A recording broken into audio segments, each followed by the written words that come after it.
दंडवत प्रणाम मंडळी. मी पुरुषोत्तम साळुंखे.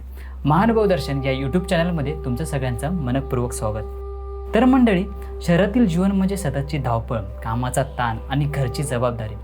या सगळ्या गोष्टींमुळे मनापासून देवदर्शन करायला वेळच मिळत नाही. पण प्रत्येकाच्या मनात एक इच्छा नक्कीच असते की या सगळ्या गोष्टीपासून किंवा या गोंधळापासून दूर जाऊन परमेश्वराचरणी शांत बसावं आणि नामस्मरण करावं.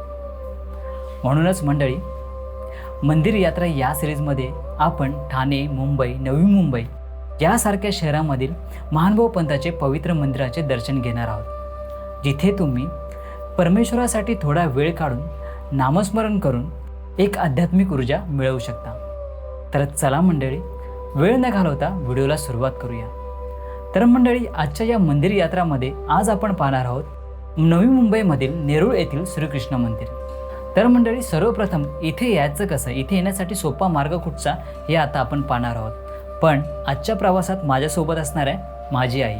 तर चला मंडळी, वेळ न लावता व्हिडिओला सुरुवात करूया. नवीन मुंबईसारख्या गजबजलेल्या शहरामध्ये महानुभाव पंथाचं मंदिर असणं म्हणजेच भक्तांसाठी परमेश्वराच्या सानिध्यात जाण्याची एक अनमोल संधीच आहे. मंडळी, नेरूळ येथील श्रीकृष्ण मंदिरात यायचं असेल तर सर्वात जवळचं रेल्वे स्टेशन म्हणजे नेरूळ रेल्वे स्टेशन. जर तुम्ही ठाणे, मुंबई या लोकलने येत असाल तर ठाणे पनवेल या लोकलने थेट नेरूळ स्थानकावर उतरू शकता.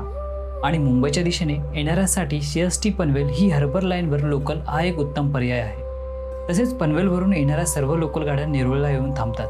त्यामुळे मुंबई, ठाणे किंवा पनवेल या कोणत्याही दिशेने येत असाल तर रेल्वेने इथे पोहोचणे अतिशय सोयीचे आहे.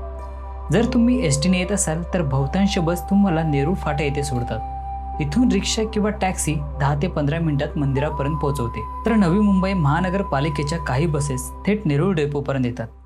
तिथून तुम्ही रिक्षा किंवा टॅक्सीने येऊ शकता.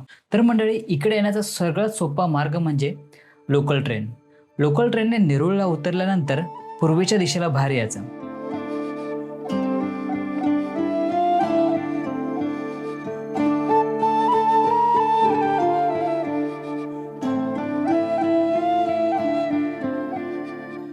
तर मंडळी, बाहेर आल्यानंतर शहर रिक्षा किंवा प्रायव्हेट रिक्षा सहज उपलब्ध होतात. त्या अवघ्या 5 मिनिटात तुम्हाला मंदिरापर्यंत पोहोचवतात. पण मंडळी, मंदिर स्टेशनपासून अवघ्या 15 मिनिटाच्या चालण्याच्या अंतरावर आहे. त्यामुळे रिक्षा न करता हा छोटासा प्रवास आपण पायीच करूया, म्हणजे एक छोटीशी पदयात्रा.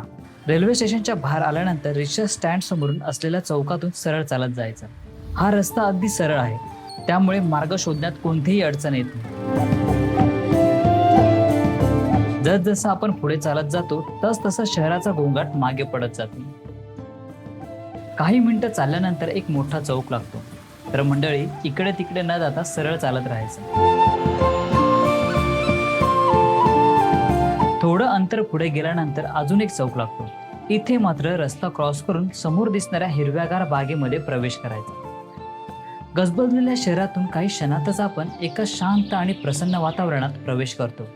पक्ष्यांचा मंद आवाज, हिरवाईने नटलेला तो परिसर आणि सभोवतालची शांतता मनाला नकळत परमेश्वराला भेटण्याची ओढ निर्माण करते.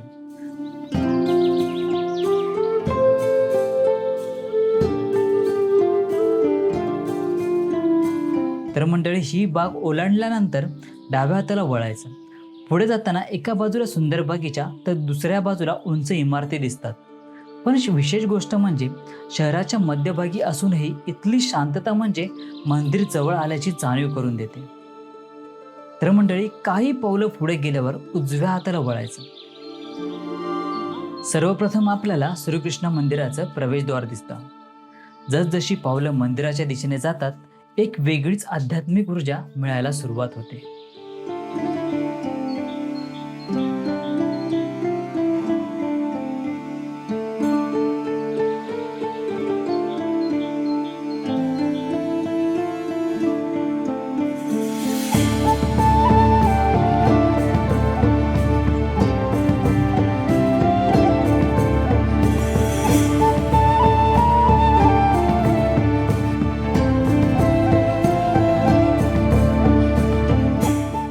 मंदिरात प्रवेश करताच मनावरील सर्व ताण नकळत दूर होतो. हात स्वच्छ धुवून डोक्यावर रुमाल बांधून आपण परमेश्वराला विशेष वंदन करतो.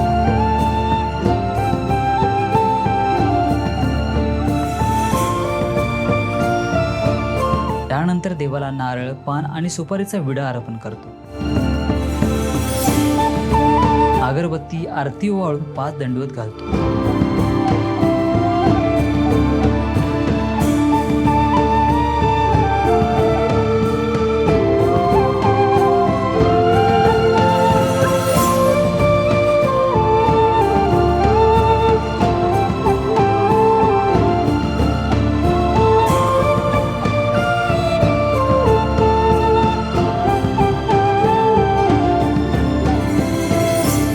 तर मंडळी, कोणत्याही ठिकाणी मंदिरात गेल्यानंतर विशेष वंदन तसेच पूजा अवसर केल्यानंतर प्रत्येकाने 5 नामाचं नामस्मरण करणं गरजेचं आहे.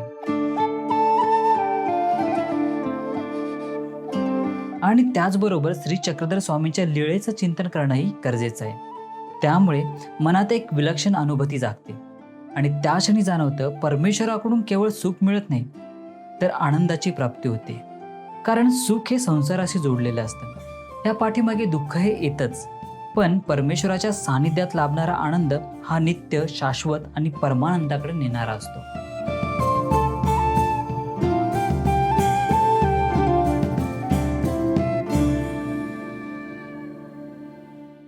त्यानंतर मंदिरात उपस्थित असलेल्या साधू, संत, महंत किंवा तपस्वी आई यांच्याशी संवाद साधण्याची संधी मिळाली तर ती नक्की घ्या. कारण त्यांच्या मार्गदर्शनातून आणि अनुभवातून जीवनाकडे पाहण्याचा नवा दृष्टिकोन मिळतो. याच काही क्षणांमध्ये आपल्या मनात भक्तीची, नामस्मरणाची आणि परमेश्वराची अधिक जवळीक साधण्याची एक ओढ निर्माण होते. तर मंडळी, नेरूळच्या श्रीकृष्ण मंदिरामध्ये निरूपण, गीतापठण, लीळाचरित्र, सूत्रपाठ, प्रवचन तसेच नवरात्री दिवशी प्रसाद वंदन, देवपूजा वंदन, नामस्मरण अशी आध्यात्मिक कार्यक्रम येथे होत असतात. तर मंडळी, आजचा हा आध्यात्मिक प्रवास इथेच थांबूयात. जाता जाता एक महत्त्वाचा संदेश मी तुम्हाला वाचून दाखवतो. तुमचे काही अनुभव असतील, म्हणजेच मानव पंथाशी किंवा परमेश्वराच्या कृपेने अनुभव आले असतील, तर ते अनुभव तुमच्या मार्फत आपण भक्तांपर्यंत पोहोचवूयात. कारण तुमचा एक अनुभव कदाचित एखाद्याच्या जीवनात श्रद्धेचा दीप प्रज्वलित करू शकतो, भक्ती मार्गाची दिशा देऊ शकतो. म्हणूनच या अनुभवाला जपणं आणि समाजापर्यंत पोहोचवणं ही एक प्रकारची सेवाच आहे.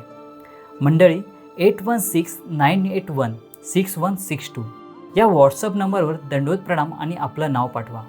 लवकरच आपण भेटून तुमचा अनुभव भक्तांपर्यंत पोहोचवू, जेणेकरून महानुभाव पंथाबद्दल आस्था दृढ होईल, एक प्रेरणा मिळेल आणि भक्तीचा मार्ग सापडेल. तर मंडळी, नेरूळचं श्रीकृष्ण मंदिर आणि आजचा हा व्हिडिओ तुम्हाला कसा वाटला हे आम्हाला कमेंट करून नक्की सांगा. आणि हो, कमेंटमध्ये दंडवत प्रणाम लिहायला विसरू नका. आणि व्हिडिओ आवडला असेल तर लाईक करा आणि जास्तीत जास्त लोकांपर्यंत शेअर करा. आणि त्याचबरोबर चॅनलवरती नवीन असाल तर चॅनलला सबस्क्राईब करा आणि बेल आयकॉनवरती क्लिक करा. त्यामुळे मानव पंथाशी संबंधित असलेल्या प्रत्येक व्हिडिओची माहिती तुम्हाला सर्वप्रथम मिळेल. तर मंडळी, उद्याच्या व्हिडिओमध्ये आपण पाहणार आहोत उल्हासनगर येथील श्रीकृष्ण मंदिर. तर चला मंडळी, भेटूया उद्याच्या व्हिडिओमध्ये. तोपर्यंत दररोज देवासाठी थोडासा वेळ काढा, नामस्मरण करा. कारण जिथे नामस्मरण तिथेच परमेश्वराचा सहवास. आणि म्हणूनच सांगतो, दिवसाची सुरुवात नामाने आणि दिवसाचा शेवटही नामानेच करा. तर चला मंडळी, भेटूया पुढच्या व्हिडिओमध्ये. तोपर्यंत सर्वांना माझा दंडवत प्रणाम. श्री गोपाळ कृष्ण महाराज की जय. श्री दत्तात्रेय प्रभू महाराज की जय. श्री चक्रपाणी महाराज की जय. श्री गोविंद प्रभू महाराज की जय. सर्वज्ञ श्री चक्रधर स्वामी की जय. 16.5 तीर्थस्थान की जय. सत्य सनातन महात्मा धर्म की जय. दंडवत प्रणाम मंडळी, भेटूया लवकरच.